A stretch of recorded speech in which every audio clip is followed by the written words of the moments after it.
Your business model will either be created by default or by design. What is the business that's going to help me achieve the goals for this season of my life?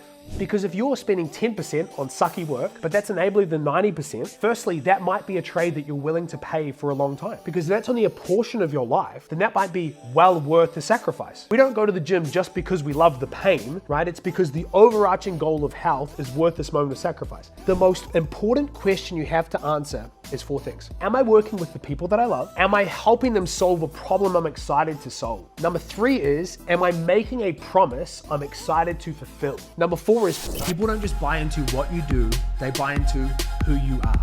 Unapologetic authenticity. Build connection. There are a couple of reasons why I did that. Obviously, it's like lovely to get to know the people around you. But firstly, I'm taking notes on the things that you guys want to get out of it. But secondly, I hope that at least a couple of people's needs, challenges, opportunities that they're facing stuck in your mind, that as we interact over the next couple of days, because there's meal times, there's breaks and all sorts of stuff, to just be looking to connect, right? So there's some no-brainer connections. The person who markets for home builders and the person who works in the home building, there's all sorts of things there. And so I want to really emphasize that the same way I run my community is that as honored and as humbled as I am that you guys are here to learn from me, the most important piece is that we also collaborate, right? That no one of us is as smart as all of us. And so definitely work hard to intentionally make connections over the next 2 days, especially around those now tidbits of information that you have. So today I want to kind of introduce what I call the new era model. And I'm really intentional about how I talk about the business model of a coach, of a consultant as I see it. Because many people like to sell you the lightning in a bottle. This is my way, and it's the best way, and it's the right way. And if you don't do this, you're missing out, you're wrong. This is just simply how I've seen it within my own business and the evolution of kind of what the last few years have taught me. And so obviously I'm a huge advocate, but the biggest key here with this session, with everything I'm trying to bring you into, is I don't want to tell you what to think. I want to show you how to think. So I'm not trying to, in any of these sessions, trying to prescribe to you, this is the only way to do it, right? I simply have an experience, right? And a pretty decent track record and working with a lot of clients that have a lot of data points to kind of go, here are some of the ideas that I think work best. But the most important thing is that you are all your own researchers. You're Sherlock Holmes. You are testing things out for yourself, that you're kind of taking some ideas and going, I'm going to run with this. This fits with my model and my vision and what I want to accomplish, and this doesn't. And that's totally cool, okay? So we don't have to think as if Dan's listing out stuff and going, if you're not doing this, you're out of the club or you're wrong. There are so many ways to build businesses, right? Can we all agree on that? There's so many different ways to do this. There's no right way. With that being said, I just want to quickly talk about 2018, 2019, 2020, and then walk you through the last 3 years kind of in more detail. So for many of you who know, from 18 years old to 28, I was a youth pastor here in the Mount at a church that Aaron is a part of. And that was interesting. It was an amazing, amazing thing, especially I dropped out of school at 16. My background as a family is crazy, to kind of say the least. I've got siblings in and out of jail. My brother is literally the leader of the biggest gang in this city. And so everyone's like, do you want a tour of the Filthy Few pad later? Or and so my upbringing was one where I was being programmed to think in a certain way. And my life trajectory seemed like one of drugs and alcohol and violence and gangs. At 10, I was getting stoned. I remember 2001, when I was 11, I spent it over a toilet bowl on New Year's Eve just because that was the life I was being exposed to. And then I found a youth group when I was 13. And I found all of these amazing older role models. I dropped out of school when I was 16. I actually became, hilariously, the youngest sex ed teacher in New Zealand as a 16-year-old who had never had sex. so guys, trust me, you want to wait. And everyone's like, and so I went from high school and literally a few weeks later was working in this retail environment, and I right away got given leadership opportunities, which is awesome. I was a retail assistant, then I was overseeing the skate and the shoes. And then I had this job speaking to teenagers, and it was much more than sex ed. It was called Your Choice, and it was about life choices and things like that. And long story short, I was so involved in youth ministry At 17, I went to something called like a church planting school. So I went and like helped a church be planted in Rotorua, which was quite an experience. It was supposed to be 6 months. I cut it short at 4.5. I was like, I think I'm done here. I think the smell is kind of like sending me out. And then I found myself in a church here in the Mount, and the conversation started like, hey Dan, we're looking for a youth pastor. Like, do you happen to know anyone who might be interested? And I was like, no, I don't, but I'll let you know if someone comes to mind, And at that point, there was like the furthest thing from my mind, but long story short, intuitively feel like it's the right thing. And that then goes from, okay, I think I'm committing to 5 years, which as an 18-year-old is like a millennia. I was like, okay, most youth pastors, their tenure in youth ministry is about 18 months. Right? So I was like, I'm going to give this 5 years. And then 9 years later, I find myself at the start of 2018, and I feel intuitively like it was time to wrap up that season. Now, in the background, I was a closet entrepreneur, not in anything I was doing, but in the way that I was thinking. So I was overseeing probably about 700 people at the church when the time that I left, but most of what I was learning was from the business world. So if you looked at my Kindle, it was just like all of these different business books and thinking about entrepreneurship. And so in 2018, I step out of literally the Sunday night. We have our leaving thing, and it's like, Dan and Liv, yay, 9 years. And then the next day, I'm like, well, I don't have a job, and I have 1 more week's worth of pay. I think I should probably start a business. It was like the most logical thing. I'm like, I feel pretty unemployable. I didn't finish high school. I don't have a degree. And so at that point, all the rage in the online space was this idea of SMMA. Social media marketing agency. And so at that point, I start bringing different clients on. In fact, Aaron was one of my first clients. Shout out, Aaron.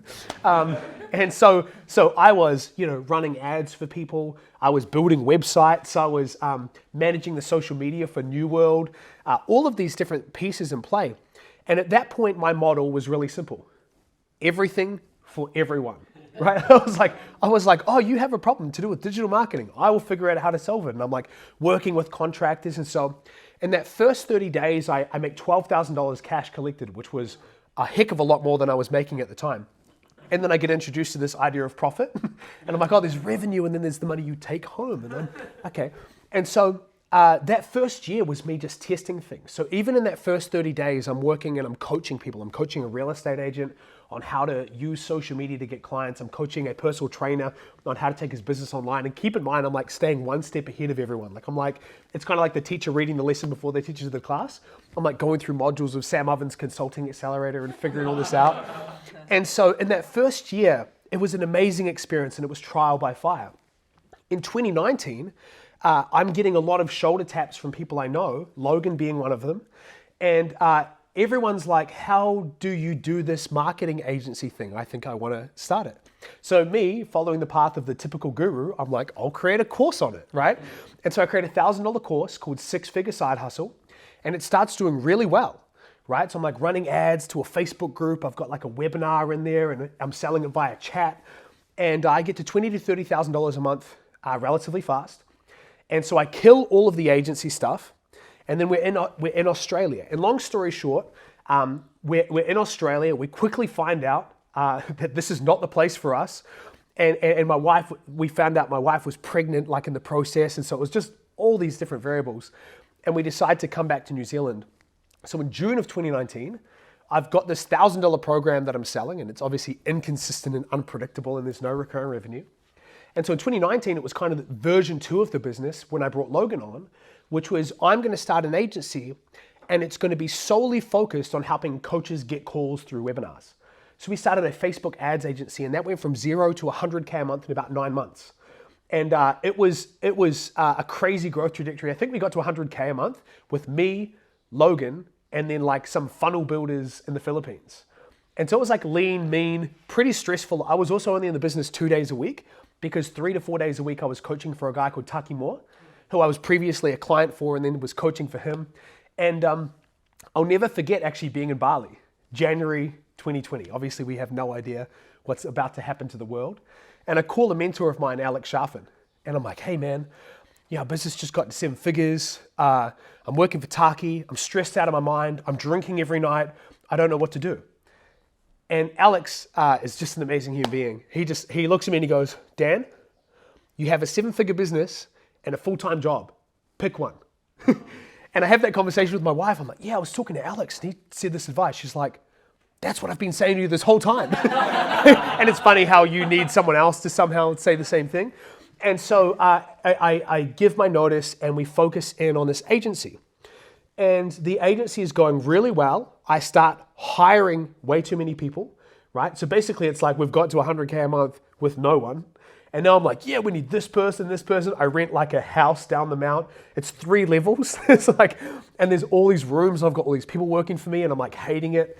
And in June of 2020, obviously we're deep into COVID at that point where all of our friends are kind of getting money from the government and hanging out and watching Tiger King and spending time on TikTok. And I'm busy like hustling my face off trying to help all these coaches who are freaking out about how to market to their industries.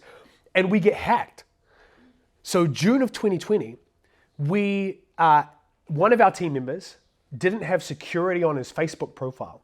So someone from Vietnam that was literally in our ad account was called Dong Ta, logged into our ad accounts and started running ads in Vietnam to counterfeit Calvin Klein undies. And they turn up the max that you could spend on every client ad account. And so within a day or two, luckily and unluckily, most of the ad accounts get shut down because Facebook is like, oh, you went from spending $50 a day to $3,000 a day, right? And over the next few weeks, between money that Facebook didn't refund, we had to refund to clients because of ad spend, because they were not super happy about promoting a G-string, to the Vietnamese.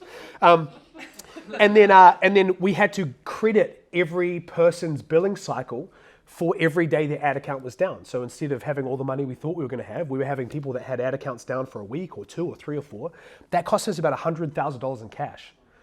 So I sit down with Logan and I say, dude, this agency model sucks, man. Like, it's us, it's our clients, and we're in bed with Mark Zuckerberg, right? And it's like, there's this weird trifecta here. And I'm like, I am going to launch a coaching program. And at this point, I'd been working at a really high level with coaches. I'd coached hundreds and hundreds of hours with Taki. I had now been helping people scale through 6 into 7, into multiple 7. We helped one client in our agency get to $1 million a month. So I was like, I'm going to take everything I've learned in this process and I'm going to launch a coaching program. If you want to keep a job, you have to keep this agency running without me because I am no longer interested. And to Logan's credit, the agency stayed above 100K a month and just keep running for a really long time, almost 12 months after that conversation. So in June of 2020, I launched a program. And one of the things that you need to know my personality is that I don't overthink things, right? So a lot of people actually get stuck in overthinking. For me, the moment I sense that in myself, I just decide to take action with incomplete information. So literally I'm sitting down, I'm like, what are we going to call this program? And I spend 15 minutes on it. I can't think of anything. So I'm like, okay, we're going to teach them how to run ads and make money. Great. It's called the Run Ads Make Money Club. That was literally the program. And so I started enrolling people into that. It's going really well. And then I realized that a lot of the people we have in the program aren't ready to run ads. So I'm like, oh crap, we can help them with their offers and organic. Then that evolved it into something called the High Ticket Club. And then over the next 16 months, we grew that from 0 to hitting $350,000 in a month cash collected by just focusing on a number of really key things. Like Facebook groups were huge for us. So that was a really big theme that we taught in our clients because it was just really working well for us. Also in that process, I was able to work a number of months one-to-one with Alex Hormozi. So that was really key. So I've gotten so much from Taki Moore and Sam Ovens and Alex Hormozi. And this kind of brings us to a couple of key years right here. So you guys can see this. So let me walk through this quickly. So 2021 was kind of 2 years in one, but basically we had 2 businesses. For a good portion of the year, we had the agency and the coaching program. And between those 2 businesses, we had 3 offers. And there is a story that has been circulating by me, because I'm outing myself, where I got so busy throughout that period, where we were growing, I was making all this money, it was fantastic on the surface, but I was in Zoom calls all day. So much so that on one fateful day, I ended up peeing in a bottle while I'm on a Zoom call because there's so many back-to-back. And I remember that being such a low moment of like, I probably only want to do this once in my career. I think I'm a one-time pea in a bottle type of guy. And so it's very intense. And so while I wasn't working a lot of hours, and I would say 40 to 50, which is much more than I'm comfortable with these days, right? But it wasn't like I was pulling 80 hours a week. It was breakneck speed, right? I was getting up early. Most of our team was in America. I was getting on sales huddles, on coaching calls. I was creating content. I was doing all of the things, right? And the focus here was really around, ads, funnels, sales. And we had to keep just enrolling more clients every month to pay the bills, right? Sound familiar? Right? You gotta keep enrolling clients every single month. And the thing that was characterized in this season was stress, right? I was leading, I was living, I was thinking, I was breathing from a place of stress. I was so inflamed. Just everything I was doing, even though there were so many good things, right? Making money, making a difference, I was still knew that the business model I had was not the business model that I wanted. And a lot of that season was characterized by trying to be someone I wasn't. And what's really interesting about this, as a fun side note, is Alex Hormozi, for example. So he's an amazing guy, legit one of my favorite humans. He doesn't run his businesses, right? So I had a picture of Alex Hormozi where he was like in meetings all day, doing all this stuff. So I was like, I need to be like that. And so I was just trying to be someone I wasn't. Sam Ovens, another mentor of mine, 6 days a week, he's in the office 13 hours a day. And he's been doing that for years and years and years. His program, Consulting Accelerator, which is like a masterpiece of a course, for every 1 hour of recorded content he put in there, he took 20 to 30 hours to make that 1 hour. So for me, I was like learning from these people that firstly didn't have kids, secondly, had a completely different skill set, a completely different paradigm, and I was trying to be like them. And I didn't realize that that's what I was doing. I just thought I was trying to be smart. I thought I was trying to learn the best way to run a business. And so in 2022, at the end of 2021, it all comes crashing down. Not financially, but internally. I moved to LA, and this is a move that my family and I have been excited about for so long. When I was 18, this is kind of getting personal. When I was 18, I have a conversation with my now wife, Olivia, who I was dating at the time, and I said two things to her. I said, if this relationship is going to work, there are two things you need to understand about me. The first is, I'm going to be a youth pastor for at least the next 5 years. And the second thing is, I believe I was put on earth to influence people in Hollywood. And so if you vibe with those two things, I think this is going to work out. And if you don't, that's totally cool. So LA for me was like this, and even still to this day, such a deep sense of connection with that city. And so we get to LA, and I should be excited. The problem is, I land in LA with my family, we get to the Airbnb. The only way I could describe the next 30 days, which was completely off, I was on holiday, the team was running the business, is my body went on low battery mode. You know what I'm talking about? It's like your phone's on 3%. It's like all the features stop working. It starts lagging. It goes dim. It was like, that's how my body was operating in that season. It was like everything just felt so colorless, and I was just so stressed. And I didn't know what was going on because I had this amazing business. I just landed in the city of my dreams, and yet here I was living life in low battery mode. And so I'm starting to reflect the start of 2022 about the business that I wanted to create, and I actually didn't have an answer. I just knew it wasn't what this was. And actually, one of the key things that if you're struggling with clarity, one of the easiest ways to get clarity is to get clear on what you don't want. It's actually a really powerful way to start cycling, like filtering down to the things you do want, is to get clear on the convictions you have about what you don't want. And so 2022 for me was a year characterized by ticking things off, process of elimination. It's like that game where you have sets of faces in front of you. It's like, does your character have glasses? Nope. Boom, boom, boom, boom, boom. I was like, that's what I was figuring out. And so in 2022, we go from a team of 13 in end of 2021. And in 2022, I basically fire everybody and I say, we are turning off marketing and sales altogether. And so we go from a team of 13 down to a team of 3, me plus 3, so 4 of us. And we literally turn off ads and funnels for 6 months. And this crazy thing happened. Our business didn't shrink. So all of a sudden, in 2022, we have one business. And the other thing that happened was I went from having a front-end offer called the High Ticket Club and a back-end offer that was called the Community Kings Mastermind. And I simplified it down to one offer. And around this time, you guys all remember the purple business Bible, $100 million offers? Yeah, that came out.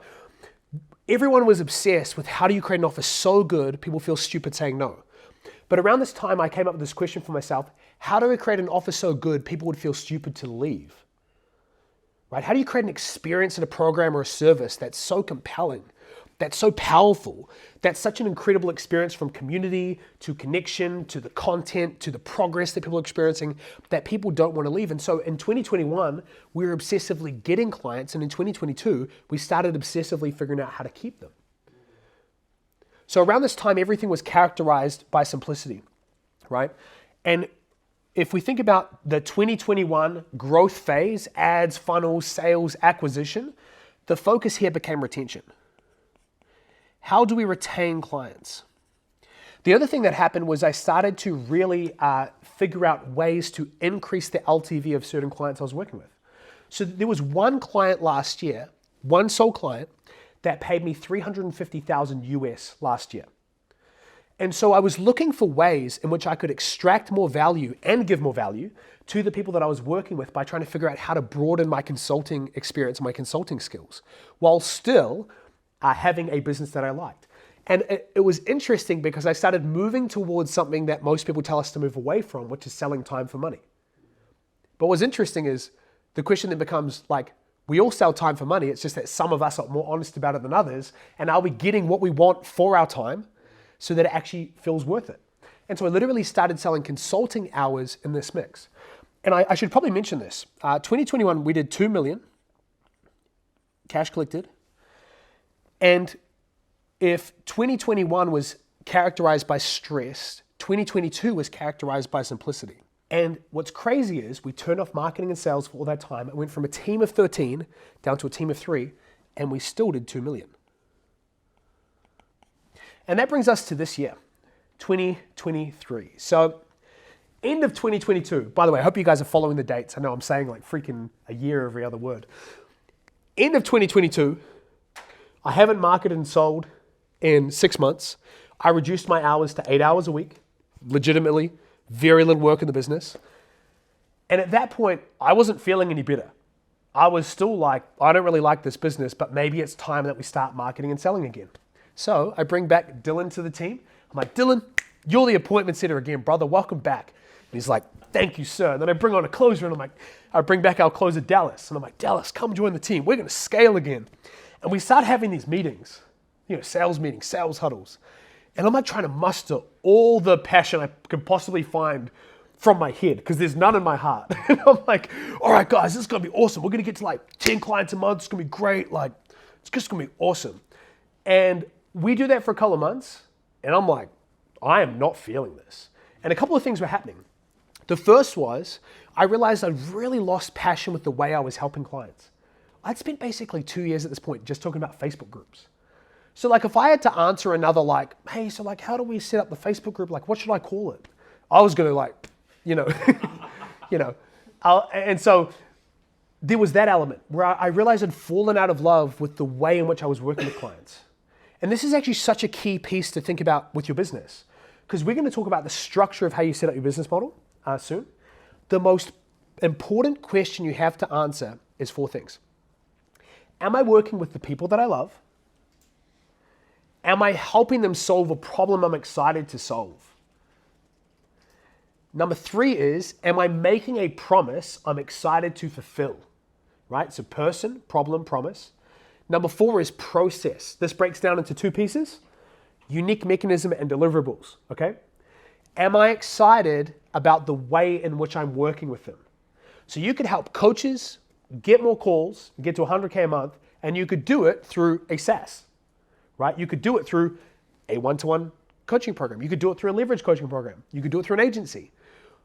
All of those things are so radically different. Your life will be really different based on the business model that you have. Yeah. Can you just run through those 4 again? Yeah, of course. So 4 Ps, person, problem, promise, process. Am I excited about the person that I'm working with? Am I excited about the problem that I help them solve? Am I excited about the promise that I'm going to fulfill, right? Where am I going to take them in the journey? Is it more sales calls? Is it $1 million building business? Is it 10 sales calls a week, whatever it might be? And then the process, how do I feel about fulfilling on those things? Which is both the mechanism, like for me, it was Facebook groups, and I realized I'd completely fallen in love with that. And then there's the business model itself. And so we're starting to launch back into ads and funnels and all those types of things. We start building a podcast funnel. So basically we have people booking in, our ideal clients, booking in podcasts with us. And then we actually move that to a sales call. So it's like this brilliant strategy we learned from the CEO of Gym Launch. They do about 30 million a year in the gym space. And it was this podcast funnel that we're like, we're going to scale this to like 20 podcast episodes a week. This is going to be fantastic. And everyone wants to be on a podcast. So it's the easiest frictionless way to generate a lead ever, right? You go, hey, would you like to be on a podcast? They're like, fantastic. I love being, And so we had this funnel and it was like so exciting. And I just, every time we talked about it, I was like, man, I don't know what I want. And so we come into this year and all I knew was what I didn't want. And I was trying to shift the business incrementally. A little bit here, a little bit here. And I had this moment of clarity, which is, I don't know what I want. All I know is the only way I'm going to find it is if I start over. Blank sheet of paper. So February of this year, we let go of everyone, and it's me and a virtual assistant. And then I take every client that we have and I say, your time is either up or you can transition, pay me the same amount of money, and I'm just going to one-to-one coach you, right? So I took the lessons of last year, which was the selling time for money, and I was like, great. And so I can't remember exactly how many clients I had, but I maybe had 10 to 12 stick around, right? And so I was coaching about 3 to 4 hours a week, and I was like, this is great. Over the next few months, I take that to $100K a month USD, completely one-to-one. And so this is only about 90 days ago. And so it's me and a virtual assistant. And we make $100,000 US, which is about 160,000 New Zealand, at 95% profit. And I'm like, okay, there might be something to this like model that I'm coming up with. And then recently, I launched a scalable offer. And we'll talk more about offers and offer design soon. A scalable offer, which is a community, right? So there are, I'm trying to think if there are people in the community here, right? And that is no one-to-one with me, but it's content, community, in-person intensives like this. And then I enrolled 35 clients into a $15,000 offer over 30 days, right? So now my business, if we walk through it here together, right? One business, thank goodness I didn't create any more in the process. We've now got 2 offers, but I took one-to-one coaching offer to 100K a month. And then the characterization here, and this is really key, is that instead of retention, it's actually about model. So it's intentionally designing a business model that reflects my goals, okay? This is the most important thing that if I could gift you anything over these next 2 days, is your business model will either be created by default or by design. So you are either going to inherit the business models and the advice from other people. You're going to go through Sam Ovens Consulting Accelerator. You're going to join Taki's program. You're going to work with a coach, and they're going to say, here's the best way. And the problem is they have different skills than you do. They have different passions. They might have kids, they might not. They might be married, they might not. All of those things actually play into whether this is the right business model for you. So here's what I know to be true. For each one of you, there's actually no perfect business model. But what there is probably a perfect business model for you and your season. So like my ability to think about my business now as a jet ski versus a cruise ship has actually influenced the way I think about this. So let me give you this analogy. So most of us treat our businesses like cruise ships. There's all of this responsibility on our shoulders, and we think if we're going to make a change, it needs to be so well thought out. We're going to launch an offer, we're going to change the model, we're going to take our time to do it. I like the fact that I treat my business like a jet ski, right? Occasionally some people fall off the back, right? No. I can change and twist things all the time. So I stepped into one-to-one, and it was fantastic. I made all this money, gave me all this experience, it was fantastic. And then I was like, well, what if I launch this community? I feel like that might be more aligned with this season and what I want out of it. So the more nimble you can actually make your business model, the better you can design it for yourself.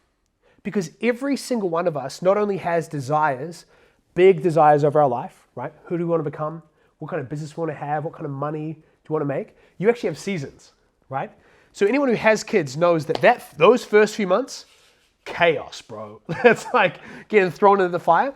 And so you might create a business model that reflects the needs of that season. So like if you are in a season that things outside of the business demand more of you, it's probably not the time to put your foot on the accelerator, right? There are other seasons where you have energy, where you're fueled by mission and passion. There's a sense of conviction in everything you're doing, and you might be able to push more towards it. The problem is we try and create one business model that is not even made for us, right? And then we try and just run that business model day in and day out, season in and season out, not really asking ourselves, what is the business that's going to help me achieve the goals for this season of my life? And so what happens is many of us actually have our foot on the accelerator and the brake at the same time. So there's this powerful idea here that we don't grow into pain. So if you have a misaligned model where you equate growth with pain, you will subconsciously self-sabotage yourself to actually hold yourself back from the greater pain. Does that make sense? It's so simple when we hear it like that, and yet most of us have our foot on the accelerator and the brake because we're growing a misaligned business model. And so whether it's the way we sell clients, whether it's the actual clients we work with in the first place, whether it's the way we deliver for them, we have to create this aligned model that feels like it's fueling the goals for our season, it's fueling the aspirations we have for our life, and it's actually exciting, not just when a client says yes, but when you actually get to work with the clients, right? Like if we're honest, like sometimes a lot of our business, the most exciting moment is when we get a Visa or MasterCard. And then everything's downhill after that. You're like, yay, sale. Oh no, fulfillment, right? And so what we need to do is create business models that actually reflect our goals, reflect our personalities, allow us to be at our best, and reflect the goals and the season that we're in. So let me land the plane here on these models, and then we'll keep working through them, right? So the focus here was model. The benefit has been this idea of flow. So here's what I know to be true about my business right now. I only do stuff I want to do. And I'll never forget having a conversation with Hormozy a few years ago. I asked him about 75 hard. Does anyone know what 75 hard is? Right? We just torture ourselves for 75 days and then hope we come out better on the other side than when we went in, right? No alcohol, like gallon of water, 2 workouts a day. And he said something so interesting that I think many of you will struggle with. Most entrepreneurs mistake difficulty for progress. So we think the more we can ratchet up the difficulty in our life, the more progress we must be making. The harder things are, that must be good for us, right? We go to the gym, muscles grow through the breakdown of tissue. And so we think that the more difficult we can make something or the more difficult we can make our life, the more progress we must be making. On the flip side, if everything feels easy, we must be doing something wrong, right? Because entrepreneurship is hard. But here's what I know to be true is that entrepreneurship is hard because it requires you to grow as an individual. What it doesn't require is for you to make everything so hard that business feels like torture. And on the other side, you hope that one day, someday, at the end of the rainbow, you're going to go, okay, I'm at 7 figures now. Life is awesome. And then you get there and you're like, oh, it's still shit. This is still hard. Why am I doing this to myself? And so one of the things that's characterized this season for me is trying to find the sense of flow, of what do I actually want to do every single day in my life? And trying to eliminate as many of the things I don't want to do as possible to do as much of the things as I do want to do. And so if you want to simplify how to create an amazing model has you doing the things you enjoy doing as much as possible, right? Because a business model is not this like out there, like one day, like it's not this ethereal thing. A business model is like real rubber meets the road. You have to show up and deliver to one-to-one clients. You have to go and do a C-suite, like it all has real world implications. And so the best way to design a business model that is right for you is one in which you have more things in your day that you're excited about than you're not.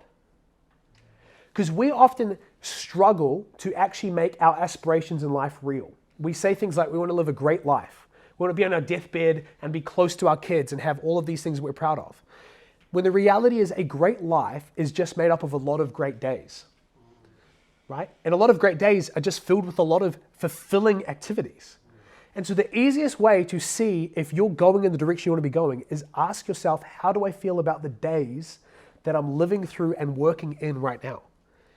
Because how on earth would we expect to get to the end of 2023 and go, this was an amazing year, if we're not looking at the next week and going, this is going to be an amazing week, right? We have to take the macro and make it micro. We have to actually design things with intention. And then on terms of money, right? 2021, 2 million, 2022, 2 million. What's funny is I literally have no idea how much I'm making this year in revenue because I don't track it. The only thing I'm looking at is profit, right? I found this on the web. Thanks. Fantastic. And so this year, I'm on track for $1 million USD profit. With me, a virtual assistant, and Dylan. And here's what's really important to know. Dylan is actually not a requirement to make the $1 million. Hiring Dylan, having him on team, is the growth trajectory. So when you simplify all of these different ways in which you can think about how to get clients, how to keep clients, how to market and sell, and you really start to be counterintuitive in the way that you act. So for example, a few months ago, I was talking to a mentor and she said she hadn't been on a one-to-one video call with anyone since 2019. That for me was like blasphemy. I was like, are you serious? Like for me, I've been living on video calls freaking since COVID and before. And so she was just like, yeah, I just don't do it. And I find that the energy I have after the calls, the energy I can bring to the calls is so much more powerful. So ever since then I heard that, I did that, and all of a sudden I'm like, whoa, this is way better for my business.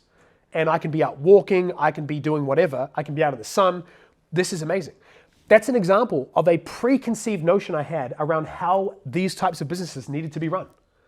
We have all of these micro areas of our business that are just by default, right? Like selling via sales calls. I have enrolled 60 clients in the last 90 days, no sales calls, right? Everything from kind of $13,000 to $18,000 and beyond.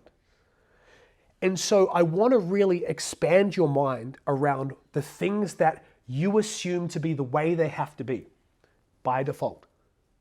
And what I really want to challenge you to think about over these next 2 days and throughout these conversations is how do you architect a business that is by design, not for someone else's success, but for your own.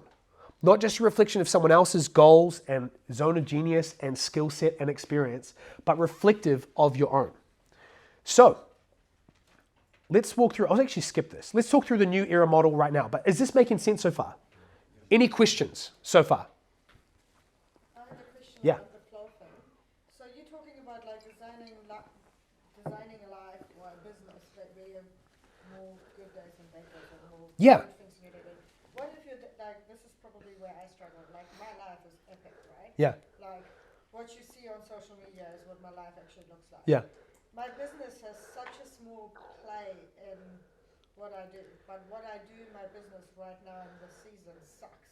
Yeah. Right? So I look at my life and I go, great days, yeah, I have 90% great days, 10% suck work, right? So, being honest. Eliminate suck work. Yeah, my business partner's going to listen to this going, hold on. Yeah. So is it like, what I'm trying to figure out is like, do I just suck it up and go, 90% of my life is great, let's just stick with it and stick it out? Yeah. This is a great question. Do I define the 10% and make 10% Yeah. 90%? So I'll approach this as a dad, right? Raising kids is hard. And majority of the time it sucks, right? And when I say majority of the time, what I don't mean is that it's all bad moments, but it requires something of myself that is a sacrifice, right? Whether it's sitting down and playing Legos, that's fun for the kid. Yes, it's easier than freaking going doing taxes, but I would still rather not be doing that with my spare time. So all of it is created and done in such a way, an intentional way, because on the arc of my life and their life, the sum total is going to be awesome. I know what the cost of having an absent dad is. So for me, this is a cost I'm willing to pay for the sum total being good. The problem is this. Most of us create businesses because we want an awesome business. Like we create, like what Dan was saying, I want to experience freedom. I want to help clients get freedom, right? And so we create a business that's like, we want this business, like we're not working a job, so we don't have to do stuff we don't want to do. So we don't have to report someone we don't want to report to. And then we become our own worst boss. And we architect something that's maybe even worse than working at JB Hi-Fi down the street, right? And so what you want to do is ask yourself from a bird's eye perspective, is this moving me closer to the life that I want or further away? Because if you're spending 10% on sucky work, but that's enabling the 90%, firstly, that might be a trade that you're willing to pay for a long time. Because if that's only a portion of your life, then that might be well worth the sacrifice, right? We don't go to the gym just because we love the pain, right? It's because the overarching goal of health is worth this moment of sacrifice. That being said, you then want to challenge yourself and say, based on what I'm employed to do on this team, what my partnership agreement says, what my greatest contribution will be, is there a way I can make it less sucky? Like, is there a way that I can design this? And this is where you start looking at the micro areas and you start going, okay, I'm in all of these calls. Do I need to be on the calls? Can this call be an email? Does it need to be on video? What if I stack my calendar in such a way that one day is call day, the next day is creation day? This is where you start to realize that the business model itself is not just the macro decisions of do I sell via DMs or via calls, or do I do one-to-one or do I do group? It's how we manage and lead our life. It's this idea of self-leadership. So for me, I have 2 days a week, Tuesdays and Fridays, where I do calls. I do about 6 hours of calls both days. I'm smoked after, but I do no calls Monday, Wednesday, and Thursday. Wednesday and Thursday are like content creation days, right? So Tuesdays and Fridays, if you were to ask me, hour 5, hey bro, is this like fun? I'd be like, no, like I'm tired right now, you know? But in the week, I'm enjoying this business. Does that make sense? So it's not about each moment leading to this, I love my business. Like sometimes I have to like sit and shoot a module and I'm like, gosh, it's the last thing I want to figure out is like how to break down this big idea and making all these bullet points. Like I created a module on YouTube creation the other day and I just went so deep down the rabbit hole of like software and tools and I was like finding hyperlinks for microphones and stuff like that. I was like, I don't want to be doing this, but this is what's best for the client, so it's going to be best for me long term. Does that make sense? But you want to zoom out, macro and micro, and the relationship between those two things, because where most people get it wrong is they only think on a macro perspective, meaning they think they're going to create an amazing business, but they don't understand how the relationship between day to day and year to year works, right? People also do this with money. I'm going to make $1 million this year, and they're at like 15K a month, right? If you do the math on how that projects and how fast you would have to grow to get that $1 million, most people really struggle between the zoom in and the zoom out. So that's what you want to be able to do is, by intention, design a business that moves you in the direction that you want to be going in your business and your life. Does that make sense?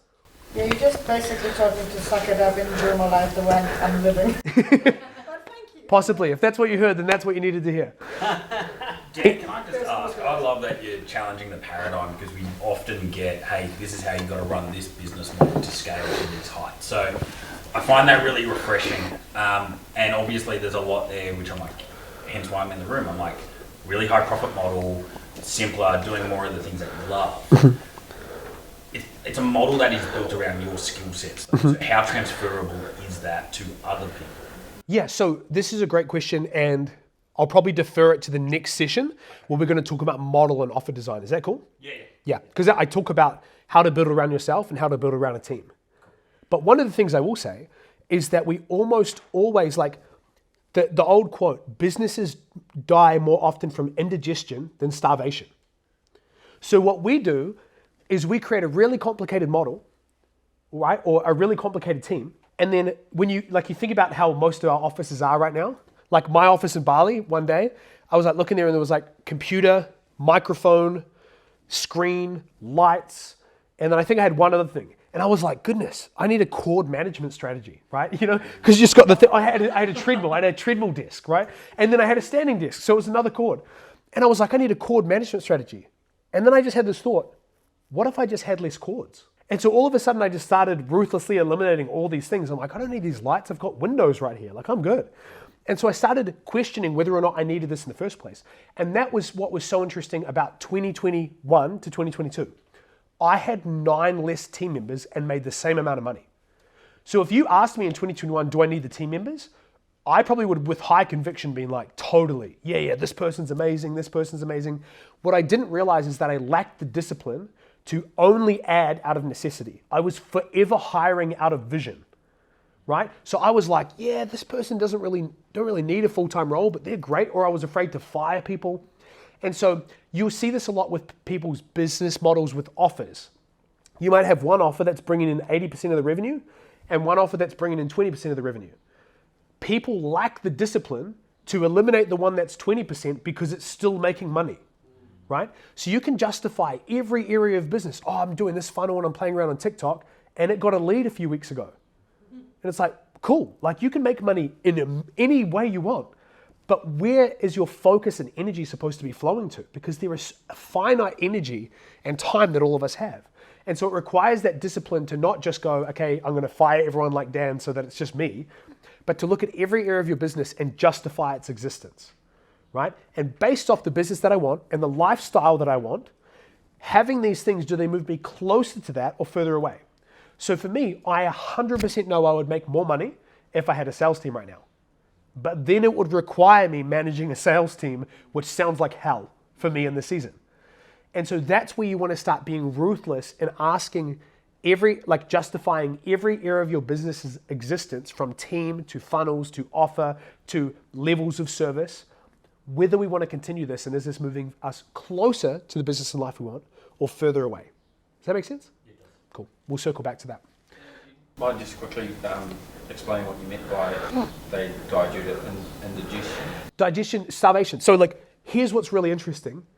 Beginners, so if you think about the entrepreneurial brain, let's start by acknowledging it's not normal, right?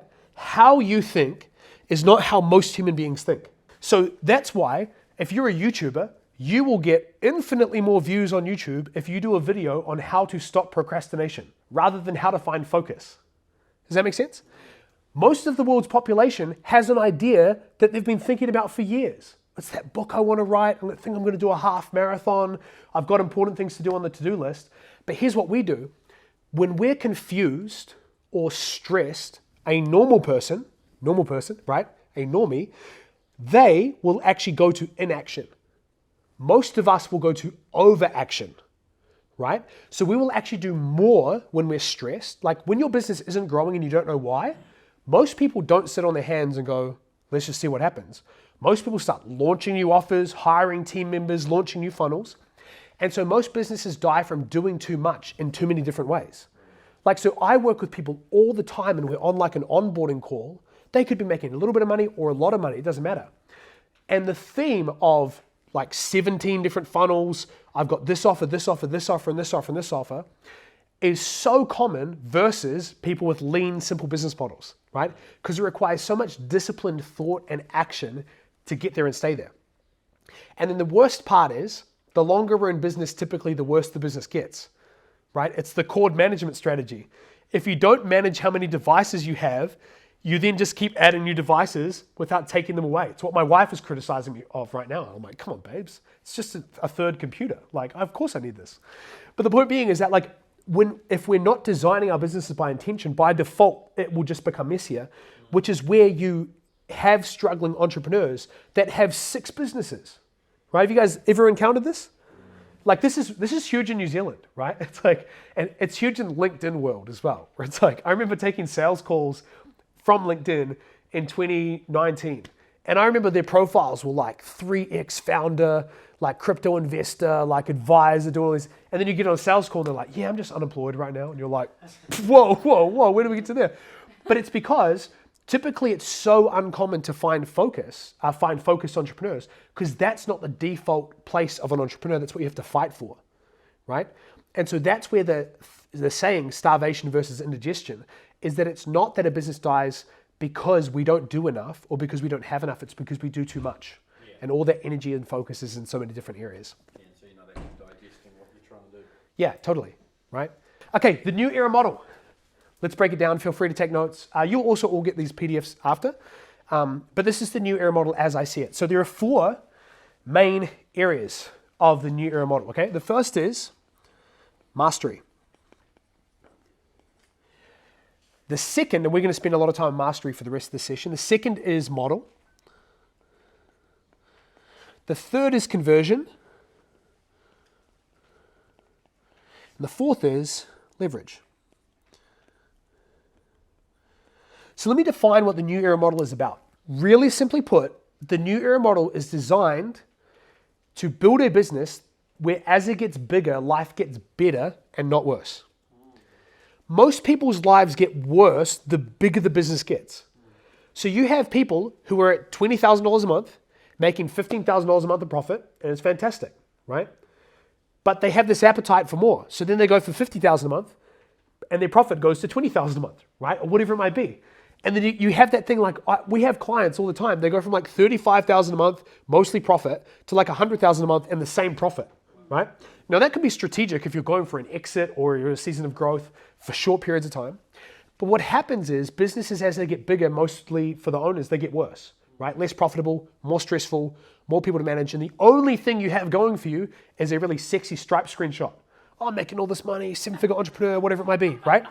So the new era model is designed with 2 things in mind: scale and fun, right?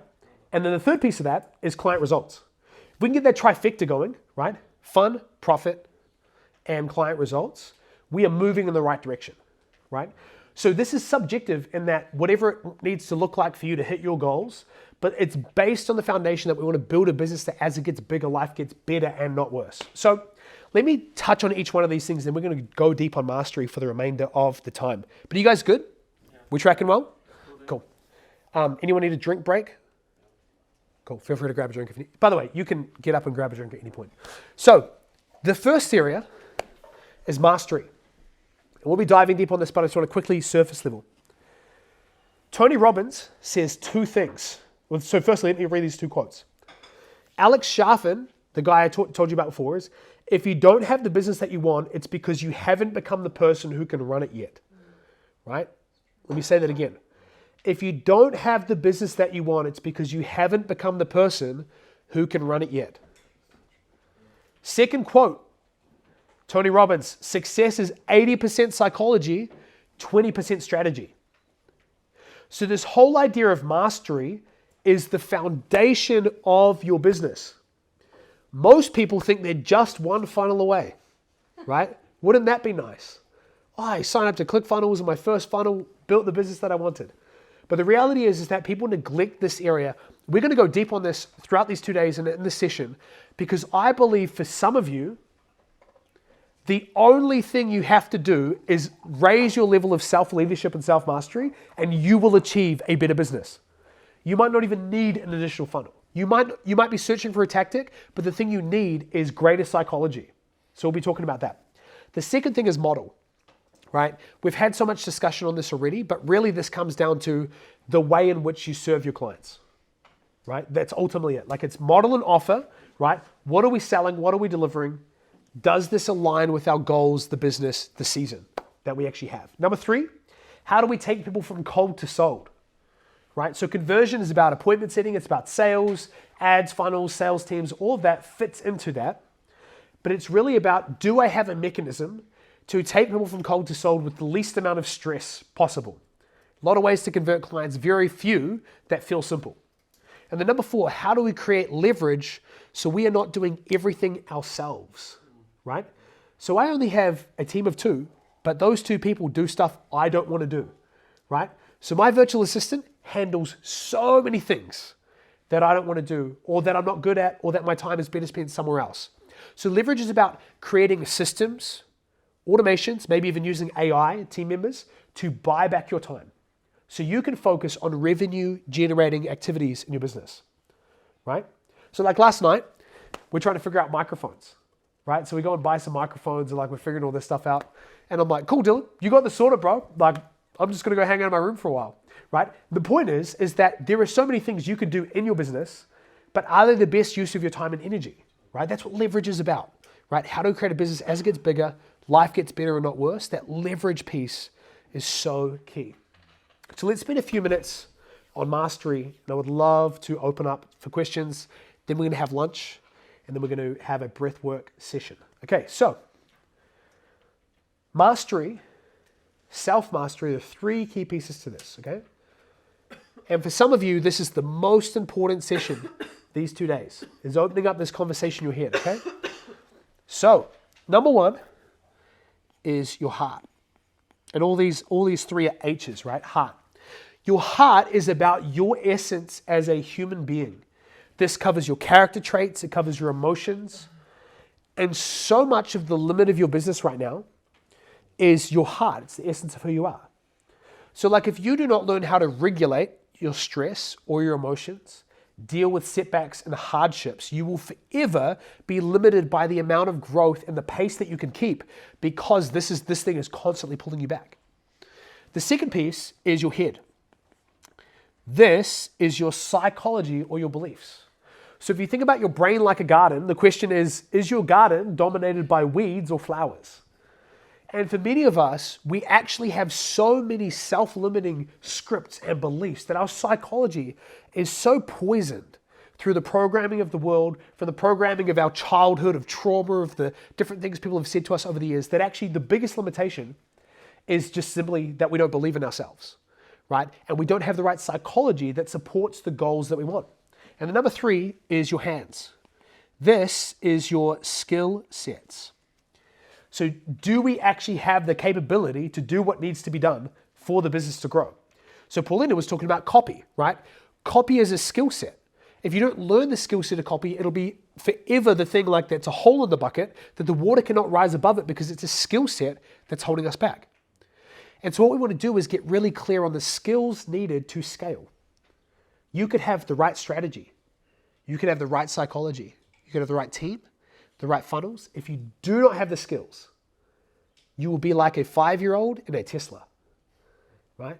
Got everything you need, don't have the skills to use it. So let's break this down one by one, okay? So your heart. So I'm going to warn everyone eye contact for a second.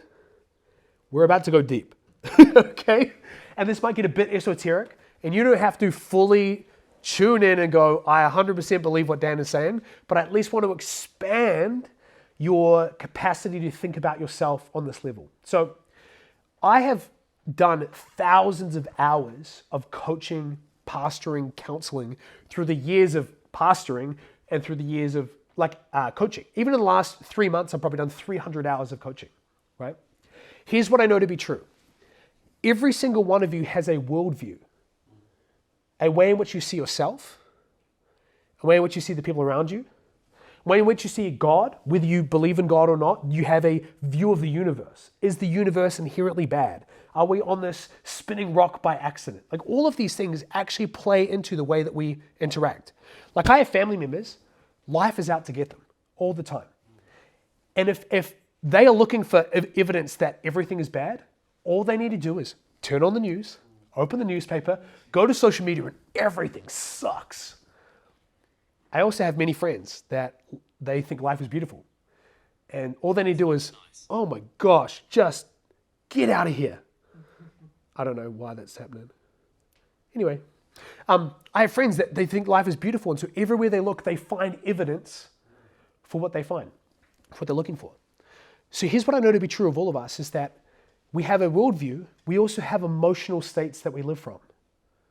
So some people live from a continued state of gratitude, and that influences everything they do. So like for me right now, I'm not claiming that this is the state I live in all the time, but these 2 days I'm like, the theme for me is, I can't believe I get paid to do this, right? That's a very different energy than, oh shit, I've got to run a client intensive, right?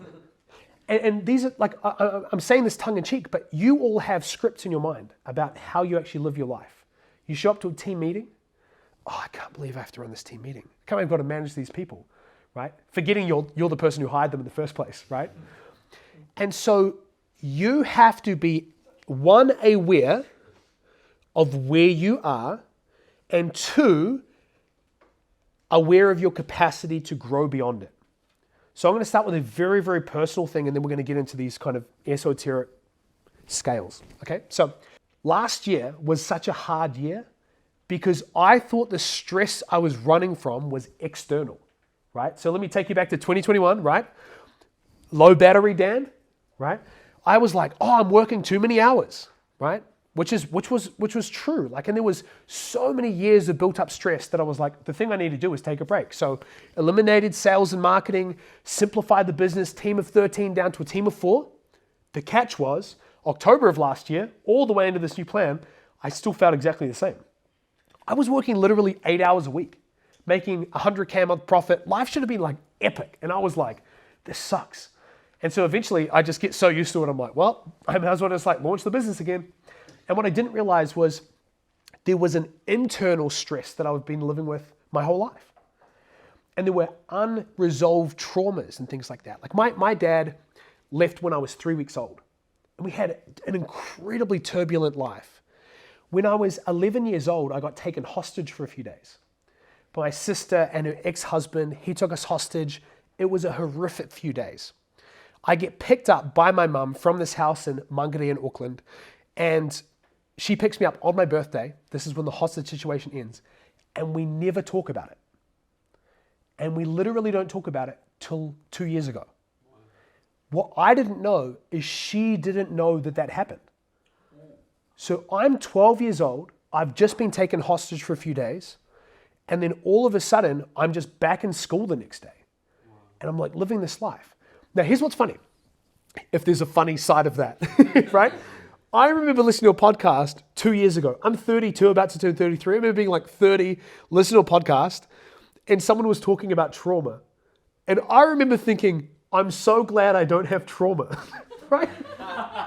Like if there's any level of denial that someone could be living in, I was there, bro. I was like, I'm good. And I was a pastor. Like at every opportunity, I had done the internal work that I was aware of.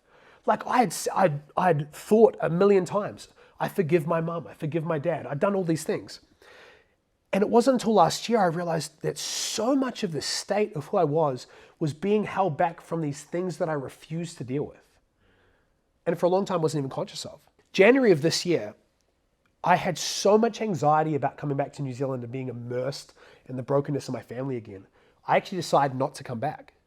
So we have to get out of Bali because of our visa. My wife hops on a plane. She goes to New Zealand with the kids. I go to Singapore. So I'm like in Singapore by myself because I'm like homeless. I don't know where to go, but I know I can't go back to Bali. I was like having panic attacks leading up to it. It was so bad. And then I'm like making plans. I'm guessing I'm going to go to Japan. I don't know what I'm doing. And I remember just having this moment of clarity in this hotel in Singapore where I just felt so strongly like I was supposed to go back. And I couldn't solve all of the decades of stuff, but I had to at least start the process. I had to start these conversations. So I flew back. I surprised my wife, walked in. She's like, oh my gosh, you made it. Daddy's home. He's not running away to Singapore. And I have these conversations over the next few days where I talk to my dad and I'm able to like lay out all of the feelings and then eye to eye, which is something I've never done before, say, I forgive you. And then I got to do the same thing with my mum. And I remember the conversation with my dad. He left and I sat in the stairwell of that house that was just further down the mountain. And I remember just crying as I felt like I'd healed different versions of myself throughout history. I felt like I just brought healing to 12-year-old Dan and 16-year-old Dan. And my point being is that there are things in you right now that are actually holding you back from your next levels. They might be obvious to you. Conversations you need to have, right? Actions you need to take. For me, I've had such a troubled relationship with alcohol the last few years. I just can't drink. Like I wonder if I'm going to be like 65 enjoying a scotch with my mates, but I'm not going to be 33 doing that, right? Because I needed to eliminate that from my life to go to the next level. Are you guys following this? So I want to introduce two things, okay? The first is, there is this idea of Maslow's hierarchy of needs. Firstly, from a marketing perspective, you need to understand where your clients live. Very important. Like, what are the most powerful primal instincts that the people you're trying to speak to actually living from? Because it's super different if you sell a course on how to get rich to broke people, the state of mind they are in versus people who are much further along in the journey. But what's really important to understand here is you actually live on a level. The point is not that you look at this and go, okay, this is where I'm at. These are all important, but we do not ascend to the next level unless we have our needs met. Does that make sense? Like if you are struggling to put food on the table, you're not thinking, what do I want to do with my life, right? You're dealing with the ethics of, do I steal bread, right? All of those things. This is the layer deeper, okay? This is really nerdy. I might lose some of you, but I want to keep the idea of this, okay? So there's this book called Power versus Force. It's one of my favorite books. And in the book, the author David Hawkins talks about how all of us live out of two primary emotional states.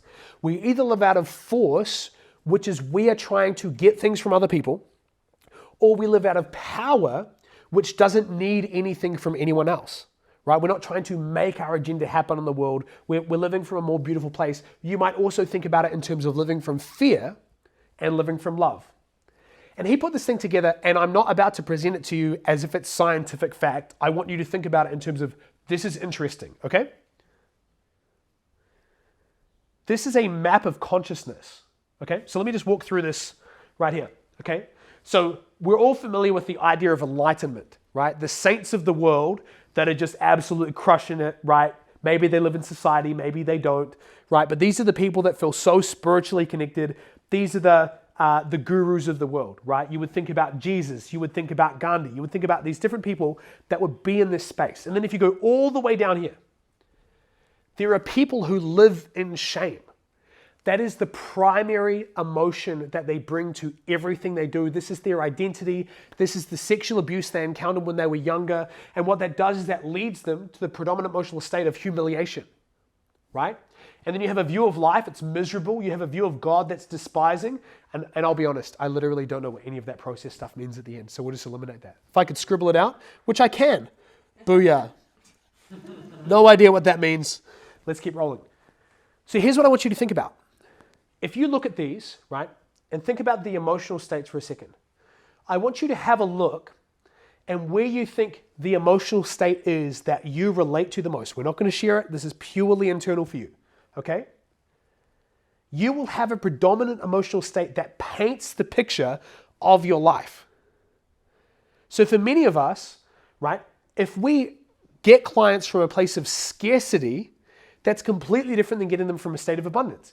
It's completely different living in anxiety versus living in optimism. Okay?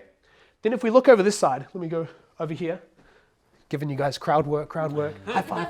Okay, so think about the view of life for a second. You all have a view of life right now that's either helping you or hurting you, right?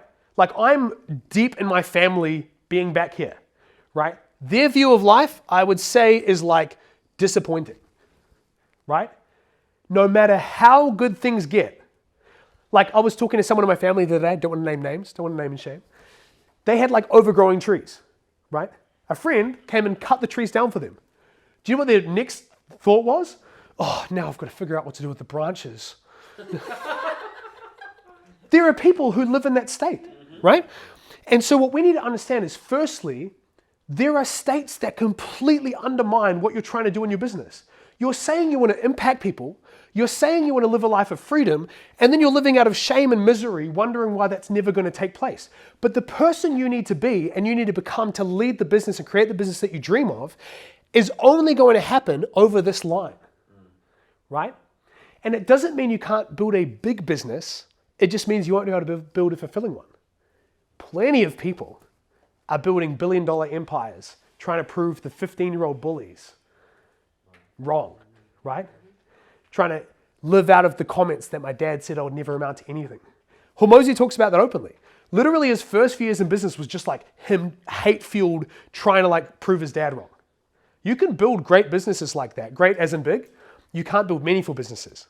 You can't build businesses that bring joy and fulfillment because that's not how those emotions, like it's not like two wrongs can make a right. You can't live out of fear and then experience love, right?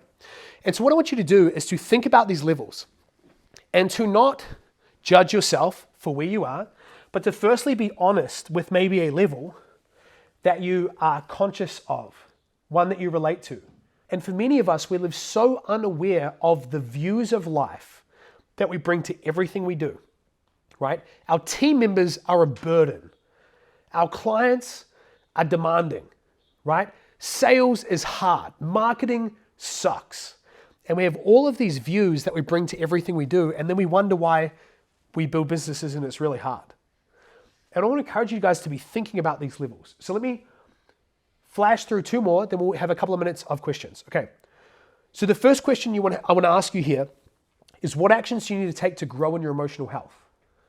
We're not going to set a timer, but the point of this is to realize that some of this, going from pessimistic to optimistic, from humiliation, shame, guilt, into more higher states of love, right, is that you actually have to do something about it. This is not meditation. This is not affirmation. This is not just simply you thinking beautiful thoughts. This is sometimes you having to deal with the emotional dead weights that are tied around your ankles, dragging you down. And for some of you, there's an elimination of relationships, or the dealing of trauma, or the asking of forgiveness, the actual work that needs to be done to allow that ascension in your health to happen. Is this making sense? Did I lose you in the esoteric spiritual stuff? That's good. Perfect. Okay. Second question here. I'll keep this one brief. Head. Can I get in everyone's attention for a second? Because I want you to feel this. There are people that are not as smart as you, that are not as capable as you, that do not care about clients as much as you do, who make way more money than you do, simply because they believe in themselves. So there's actually a level where psychology is the number one limiting factor in your business. Why is Tony Robbins the dude that he is? Because of his psychology. Yes, he's got skills. Yes, he's been able to build a business. But when you're around that energy of someone who believes in themselves, who's created a congruent life where they say what they mean and they mean what they say, that's a powerful energy to be around. And so one of the things that I want everyone to consider here is that the gap between here and the next level for you might literally be you just fixing your psychology, right? And how you do this is really straightforward. It's easy in theory, it's hard in practice, but you start with this. You start by identifying where your thinking sucks. Like, I'm not going to name any names, but there was a number of you where, as you were talking about yourselves, you said scripts over your life. I'm not this person. This is not who I am, right? Like, Paulina, you said you're not creative. Like, if that's a belief that you have in your life, do you know how hard life is going to be? Because we are born to be creative in our roles, right? As a parent, you have to be creative. In a marriage, you've got to be creative. So there are areas of our thinking that are actually undermining every action we take, right? Whether you think you're not good at something, or whether you've got an innate belief around people or yourselves or your own limitations. Can I just share this? It's so weird being back in New Zealand. So through a crazy setup of my business, I basically don't have tax. Yeah, I got some attention there. Oh yeah, baby. Yeah. So here's what's crazy. I will take home this year as much as the people in the top 10 CEOs of New Zealand, right? The journey I've been on for the last year has been very little skill, very little strategy, majority psychology, right? And the way in which I've been growing in this area is being exposing to people who make $1 million take home a month, right? So I have this friend, Iman Gadzi. He is 23, he's worth $100 million, and he takes home $1.5 million a month, right? So I look at what they're doing, and not out of insecurity or comparison, I just go, man, I'm thinking really small. And the more that I start thinking bigger and connecting with people much further ahead than me, the more I realize my thinking is small, the more I'm challenged to think highly of myself. Right? Not that I'm amazing, but I'm realizing we're all amazing. We're all living under our potential. So there are beliefs right now that you have that are coming from your environment, right? Like, I could not be making this much money if I lived in Tauranga. There's no way. I had a conversation with a friend the other day. They're like, when is enough enough? Right? Don't you love those conversations? You're like, what? And so there are things in your environment that are actually shaping the way you believe. There are things from your childhood, right, that are scripts that are over your life. There are things in what you consume. I mean, goodness, if any of you guys are consuming the news, my goodness. And I was talking with Matt earlier, and it's this whole idea of like, program or be programmed. Your thinking, again, back to this idea, your thinking will either be shaped by default or by design. I can tell you right now, after working with hundreds of clients, right, most of you are not thinking about how you think. And it has to be thought of like a garden, right? A garden does not drift into health. That's why gardeners exist. If you've ever seen a garden that's been left for a season, a winter, a summer, a year, that thing is in chaos. That's exactly how our brains go if we are not consciously pruning and removing the things that shouldn't be there to empower the things that need to be there. And so we're not going to do this right now for the sake of time, but I want to encourage all of you to do this. And there's a book recommendation I would love to make. The book is called Cybernetics. It's the most nerdy sounding title. I read it years ago. It's amazing. My wife, who's not a big book reader at all, recently read this because I loved this. This is one of the highest compliments she's ever paid me. She said, well, a few months ago, I realized that my thinking sucks and I really like the way that Dan thinks. And so he says, this is his favorite book. I should read it. And so she started reading this book and she has said it's completely changed her life because it's on the psychology of self-image of how you see yourself. So I highly recommend checking this book out, okay? Third thing, and then we're going to eat Psycho-Cybernetics. Yeah, let me just write it here. It's the most nerdy title. I feel like it would have sold way more if it had a better title, like The Psychology of Self-Image or something. Psycho-Cybernetics. Okay, last piece of this, really straightforward. Your hands.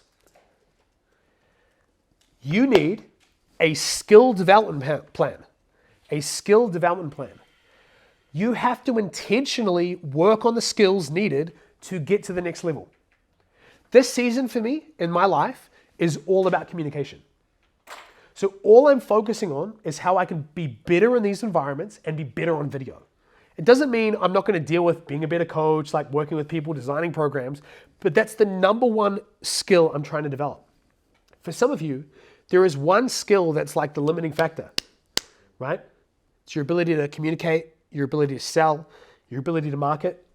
And so over the last few years, I'm so grateful, that I went through the process of running an agency, right? I actually had to get good at marketing, right?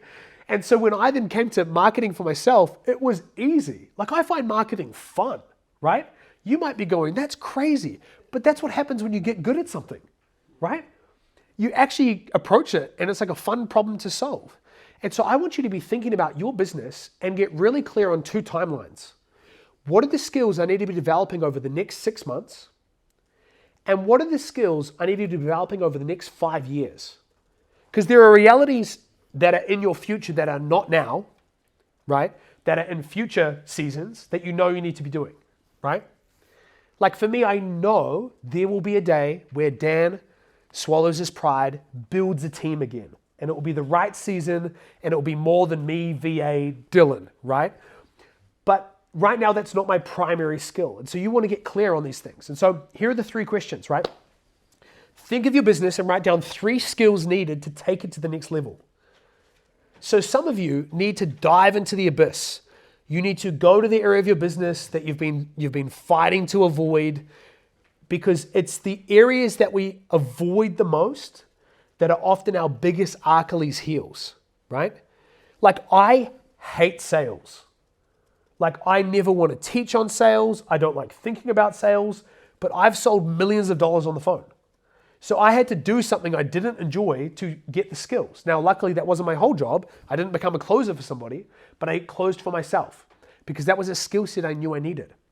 So you want to get really clear on these 3 skills needed to take your business to the next level. Number 2, write down what you will do to develop them. Sounds so elementary, but I want you guys to actually create a plan. It's not saying I'm going to get good at copywriting, I'm going to get good at sales. It's going what, when, how is this going to take place? Is there going to be a course that you'll roll in? Are there going to be books that you read? Life becomes very interesting the moment you decide something is important to you, because all of a sudden you're going to have synchronicities happening, right? You decide that you're going to get good at this area, you put your energy and intention towards it, and all of a sudden you're in a conversation, and that person's bringing up a book, or that person's talking about a different tactic that you can apply to your business. It's like having a radar on your brain. All of a sudden you get really, like it's that factor of like you buy a car and then every car you see is that car, right? That's what happens when you start to decide intentionally, I'm going to develop something. And then number 3, like I mentioned before, write down the skills needed for 5 years from now, right? To give yourself a direction to move in. Like for me, I'm only going to do more speaking. I know this is going to be a 5-year skill set as well, right? I want to get amazing at content creation. I want to get amazing at videos. All of these things are going to be like lifelong things for me. So it'll be areas for you that you know you need to be developing over the long term as well. So I was going to recap, but we've covered a lot. The new era model, like I said, is mastery model, conversion, leverage. And the areas of mastery that are so key to think about is heart, head, hands. Heart being our essence, our emotional state, our character traits. Head being the beliefs and the psychology that either empower us or hold us back. And lastly is our hands, our skill set. So